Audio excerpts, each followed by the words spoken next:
Good morning students. हमारा chapter number 10 चल रहा है फाइबर टू फैब्रिक। इस चैप्टर में हमने स्टडी किया अबाउट कि हम फाइबर कैसे गेन कर सकते हैं।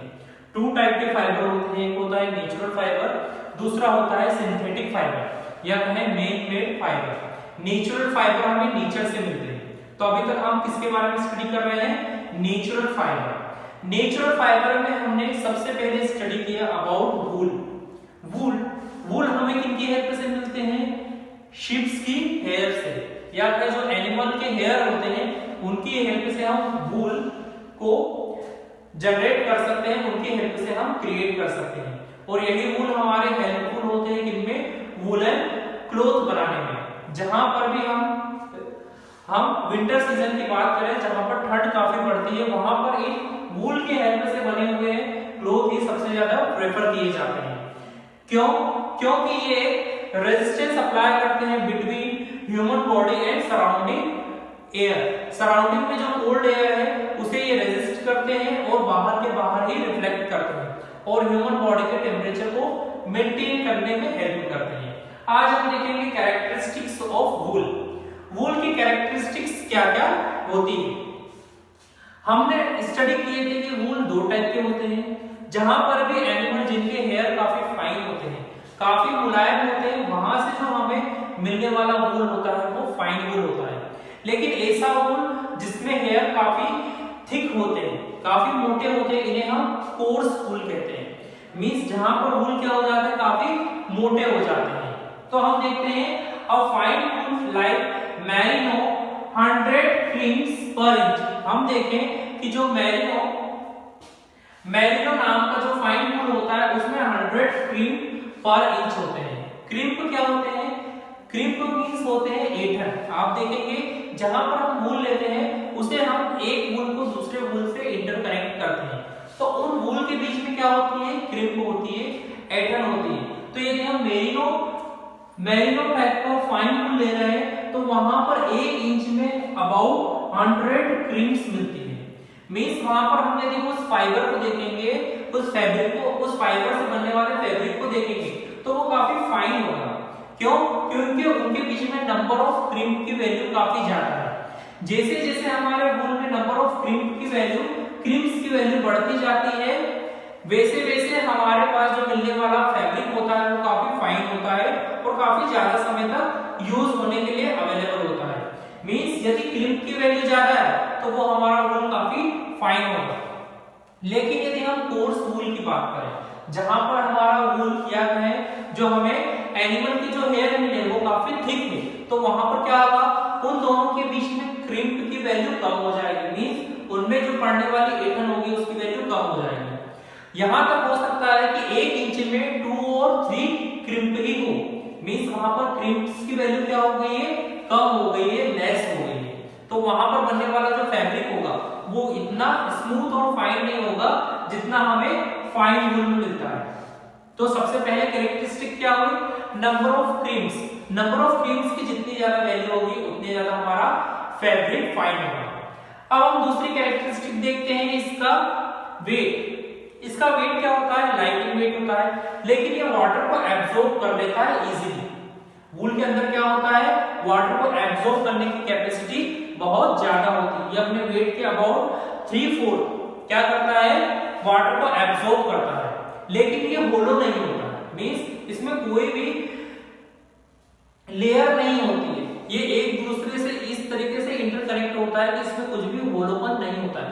लेकिन ये क्या कर रहा है? वाटर को एब्जॉर्ब कर रहा है। अब देखते हैं जो वूल होता है ये हाई टेम्परेचर पर इग्नाइट होता है। मींस इसका जो इग्नाइटिंग पॉइंट है या कहें ज्वलन तापमान वो काफी ज्यादा होता है। काफी हाई टेम्परेचर में इसमें क्या होने लगती है? फायर इग्नाइट होने लगती है और वो कम टेम्परेचर पे काफी कम होता है। मींस जैसे जैसे टेम्परेचर की वैल्यू बढ़ती जाएगी तो इग्निशन पॉइंट इसका हो सकता है कि बढ़ जाए, लेकिन लोअर टेम्परेचर पे ये इग्नाइट नहीं होते हैं। दूसरे, इनकी हेल्प से हम डिफरेंट टाइप के क्लॉथ बनाते हैं जो हमें विंटर डेज में हेल्पफुल होते हैं। तो ये कैरेक्टरिस्टिक थी वूल की। अब हमारे पास जो नेक्स्ट फाइबर है, नेचुरल फाइबर, वो है सिल्क। सिल्क आप सभी ने देखा होगा, सिल्क एक ऐसा फाइबर होता है जिसमें शाइनिंग अपीयरेंस सबसे ज्यादा होता है। सबसे ज्यादा जो चमकदार हमारे पास रेशा होता है उसे हम सिल्क कहते हैं। अब ये सिल्क किससे बनता है? ये होते हैं प्रोटीन फाइबर्स। एक स्पेसिफिक टाइप के इंसेक्ट होते हैं जिनके माउथ से निकलने वाला लार्वा जब ये चारों ओर सराउंडेड करते हैं तो इनकी हेल्प से क्या बनता है? सिल्क बनता है। आप देखेंगे सिल्क को प्रोड्यूस करने वाले जो वॉर्म होते हैं उन्हें हम सिल्क वॉर्म कहते हैं। मींस रेशम के जो कीड़े होते हैं वही किसका प्रोडक्शन करते हैं? सिल्क का प्रोडक्शन करते हैं। तो एक इंसेक्ट में क्या निकलता है? पर्टिकुलर टाइप का लिक्विड निकलता है, एक लार्वा निकलता है जो चारों ओर कोकून में सराउंडेड होता जाता है। अब यही इंसेक्ट लार्वा मिलकर क्या बनाता है? कोकून को बनाता है और ये कोकून के शेप में होते हैं ट्रायंगुलर प्रिज्म लाइक स्ट्रक्चर। इनका जो शेप होता है ट्रायंगुलर होता है, ये क्यूबिकल फॉर्म में होते हैं और अपने चारों ओर सराउंडेड होते हैं और एक कोकून को जनरेट करते हैं। अब यही कोकून किसमें कन्वर्ट होता है? सिल्क में कन्वर्ट होता है। मींस हमें सिल्क किनकी हेल्प से मिलता है? सिल्क वॉर्म के हेल्प से मिलता है जो अपने चारों ओर कोकून से सराउंडेड होते हैं। अब जब इस कोकून से एक एक सिल्क का फाइबर निकाला जाता है और इसे इंटरकनेक्ट करते हैं तो ये सिल्क में कन्वर्ट होता है। अब देखें कि कैरेक्टरिस्टिक्स ऑफ सिल्क क्या होगी। सिल्क की कैरेक्टरिस्टिक सबसे पहली होती है कि उसके अंदर शाइनिंग अपीयरेंस होता है। सबसे ज्यादा उसके जो रेशे होते हैं वो शाइन करते हैं, काफी चमकदार होते हैं। तो इन सिल्क की हेल्प से जो बनने वाली साड़ी है वो काफी कॉस्टली होती है या एक्सपेंसिव होती है क्योंकि वो काफी ज्यादा समय तक यूजेबल होती है और साथ में उसमें शाइनिंग काफी ज्यादा होता है। हम सिल्क की बात करें तो सिल्क में इलेक्ट्रिक कंडक्टिविटी नहीं होती, वहां पर इलेक्ट्रॉन्स का फ्लो नहीं होता है। मींस यदि हमारा सिल्क इलेक्ट्रिसिटी के कांटेक्ट में आता है तो उसके अंदर इलेक्ट्रिसिटी का फ्लो नहीं होता है। वूल की जो कैरेक्टरिस्टिक्स हमने देखी थी कि इन्हें हम हाई टेम्परेचर पर ही इग्नाइट कर सकते हैं। मींस जब हम टेम्परेचर की वैल्यू बढ़ाएंगे तभी इनका इग्निशन पॉइंट भी बनता है। ठीक वैसे ही सिल्क को भी हाई टेम्परेचर पर ही हम इग्नाइट कर सकते हैं। मींस नॉर्मल लोअर टेम्परेचर में ये इग्नाइट नहीं होता है, ना ही इसके अंदर कोई ज्वलनशील प्रतिक्रिया होती है। मींस इसका इग्निशन पॉइंट भी ज्यादा होता है। अब जो इसके फाइबर होते हैं वो काफी एक दूसरे से पास होते हैं। मींस इनके बीच बनने वाला जो इंटरकनेक्शन है वो काफी स्ट्रॉन्ग होता है। मींस जो सिल्क से बनने वाली साड़ियां या सिल्क से बनने वाले जितने भी क्लॉथ होते हैं वो काफी ज्यादा समय तक चलते हैं और इन्हें बनाने में काफी ज्यादा कॉस्ट लगती है क्योंकि सिल्क प्रोड्यूस करने के लिए वहां पर पर्टिकुलर टाइप के इंसेक्ट को हमें सिल्क वॉर्म की वैल्यू को हमें बढ़ाना पड़ता है। इन सिल्क वॉर्म की हेल्प से ही हमें सिल्क मिलता है। अब हम देखते हैं डिस्कवरी ऑफ सिल्क कि सिल्क की खोज कैसे हुई।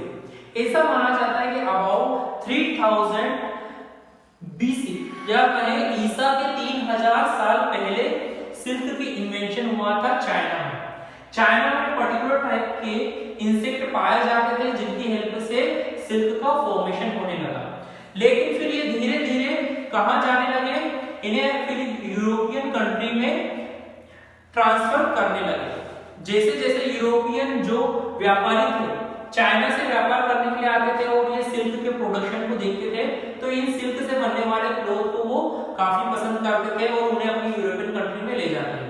लेकिन देखा जाता है कि जो यूरोपियन कंट्री है वहां का टेम्परेचर काफी कम होता है और सिल्क वॉर्म को सरवाइव करने के लिए वार्म टेम्परेचर चाहिए। मींस ऐसी जगह जहां पर गर्मी थोड़ी पड़ती है तो वहां पर सिल्क का प्रोडक्शन नहीं हुआ।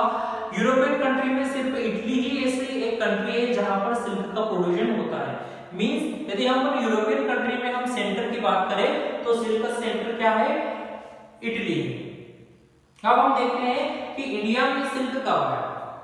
इंडिया में धीरे धीरे जब यूरोपियन व्यापारी से यूरोपियन बिजनेसमैन का जब बिजनेस इंडिया की ओर आने लगा तो धीरे धीरे सिल्क का प्रोग्रेस भी कहां होने लगा? इंडिया में होने लगा और इंडिया में भी सिल्क का प्रोडक्शन किया जाता है। तो आज हमने कैरेक्टरिस्टिक्स देखी वूल की और साथ में हमने स्टडी किया सिल्क के बारे में कि सिल्क क्या होता है। प्रोटीन फाइबर होता है जो पर्टिकुलर इंसेक्ट सिल्क वॉर्म की हेल्प से प्रोड्यूस होता है और सिल्क के अंदर भी वूल की तरह ही कैरेक्टरिस्टिक्स पाई जाती है और इसका शाइनिंग अपीयरेंस सबसे ज्यादा होता है।